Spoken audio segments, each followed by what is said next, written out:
When grief gets in the way. I'm Dr. B, Cristi Bundukamara, and I have experienced unimaginable grief.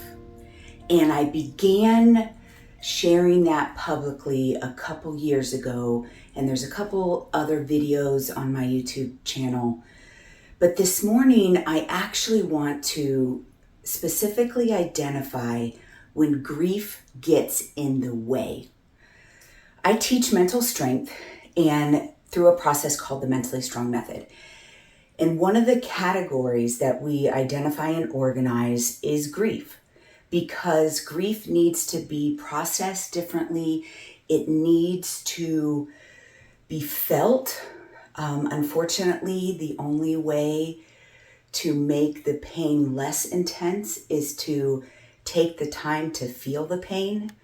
So I have several videos on controlled grief and what you do to do that, to experience, to process your grief. So I started this journey in 2019, a couple years after my son Reggie died. And then just recently, almost 6 months now, my daughter died. And I'm also trying to run two businesses. I run a comprehensive mental health clinic, and I'm trying to launch the academy, which is going to be teaching that mental strength.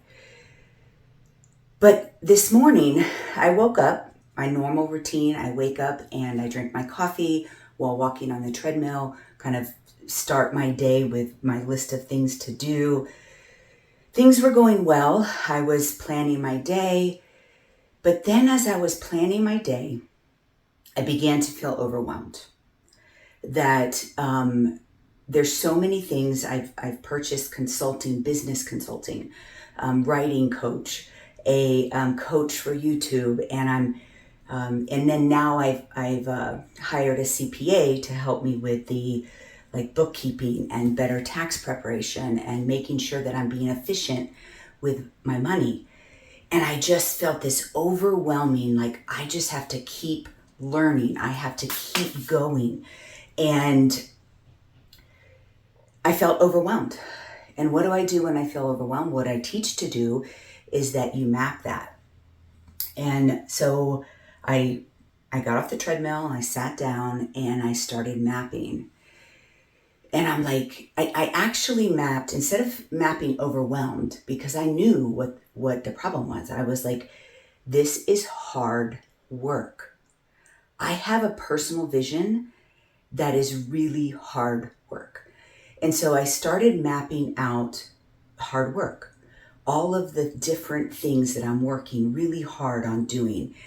And, I want to believe that hard work equals success. And that's what we all want to believe, that if we just keep working hard, good things will happen. We will be successful in our goals. And that's not always true. And it was hitting me this morning of, I am working hard in this area, in that area, and trying to be efficient. I'm trying to be profitable. I'm trying to make the clinic the best place to work, that my employees are happy and content and feel purpose in their job. And all of these things, I just felt like I'm working really hard at them, and more problems come up and more problems come up, and things that I have to fix and things that I have to fix. And I have to get better. And just over and over again, as I'm trying to map this out, right? So if you know anything about the method, we first map it out, and then we try to identify and organize so that we can make choices in line with our personal vision. I actually ended up doing two maps this morning, one around hard work, and then I felt like everything is on me. And that's why I felt overwhelmed. Not just because it was hard work. It was just everything is on me. I have to I want to just be able to hand something over, and the business is not at that point yet. And so I keep having to learn and to learn. I'm a caregiver by nature. I started out as a nurse. I'm a psychiatric nurse practitioner. I'm a really good provider as far as like a physician. But I'm just learning how to be a business person. And so it was like everything is on me. And if you follow my story, you know that I've been working on myself with this cognitive behavioral approach for over 20 years. And so I can get to kind of the core connections really quickly. And one of my core connections is that I'm not enough, that I'm not good enough. And, this morning it was like several, like I'm not good enough to make this successful to where I want it to be. I'm not good enough for God to bless me. I'm not good enough. And so it just went on and on of this, I'm not good enough. And I've been here before. And so I was able to say, okay, that's just one of my core connections. Now, what can I do about it?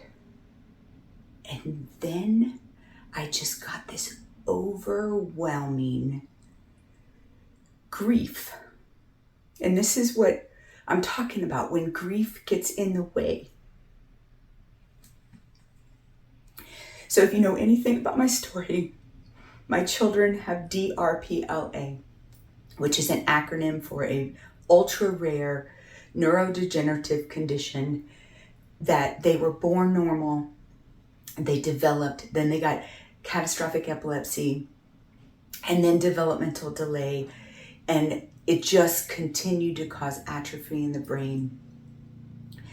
And I fought. I presented at research conferences. I took them to specialists all over the world to try to stop this progression. I mean, and I'm talking about alternative medicine, traditional medicine. I fought and I worked really hard to try to save them.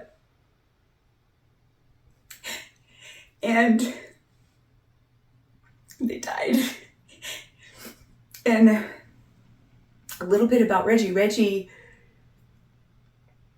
was always really sick. Like he had the worst of the presentation. Like his epilepsy was catastrophic. Like nothing stopped these seizures that literally he's broken his femur bone in the middle of a seizure because they're so intense. And he was in and out of the ICU and, thalamic storming and dystonic attacks and doctors telling me it was time to give up. And I fought and I fought and I worked hard.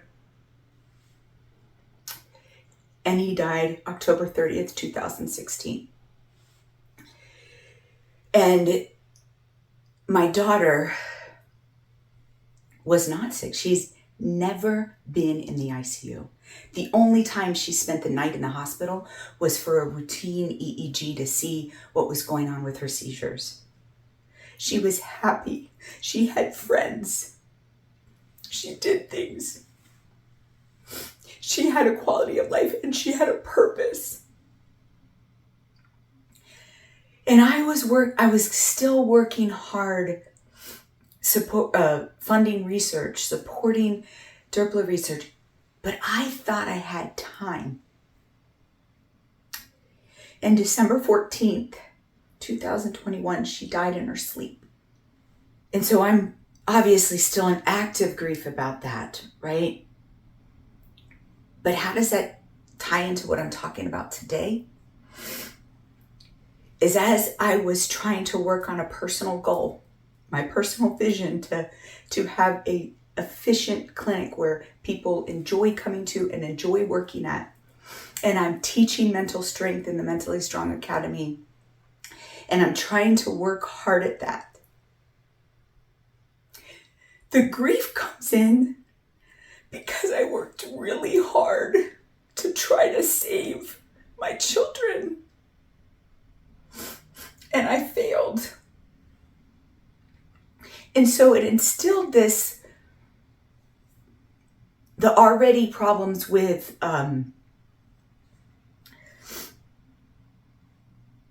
not feeling like I'm good enough. Obviously, you know, the emotional piece is pushing that internal button.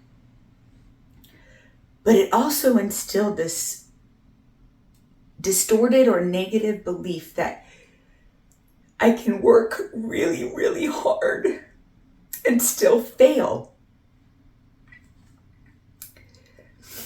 So, what is my choice this morning, right? Like, I have to be able to, if I'm going to teach mental strength, if I'm going to tell you this is how you can be strong, I have to do it. And so this morning, you know, I choose to figure it out. I choose to share it with you. But what I choose today, and this, you know, when we talk about the Mentally Strong Method, it's think, organize, choose, and adjust. Your personal vision has to adjust. We are not all going to meet every single goal. I mean, I love reading motivational books that say, just think you're going to be a billionaire and you can be a billionaire. I might not be a billionaire, but I'm going, you know, I can shoot for that, and I'm going to get better every day. And so my choice today, I took some time. So first, when that overwhelming grief came over me, I went and laid in my daughter's bed, which we still have her room all set up. I went and laid in my daughter's bed, but I gave myself a time limit because it's early in the morning.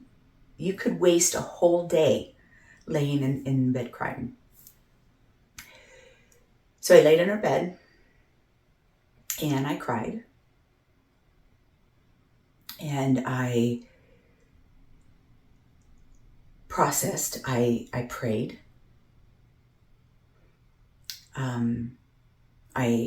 I tried to communicate with God. I tried to communicate with Maya. And I tried to receive spiritually from that. And I took 20 minutes. And then I said, and after 20 minutes, I'm going to get up and I'm going to take a shower and I'm going to make this video. Because my choice is to get better, a little better every day, to practice these techniques of mental strength and then share them with you so that you can find your strength. I can't give you strength. I can give you the formula that's working for me. But I can't give you strength. I need you to find it. So find your strength today.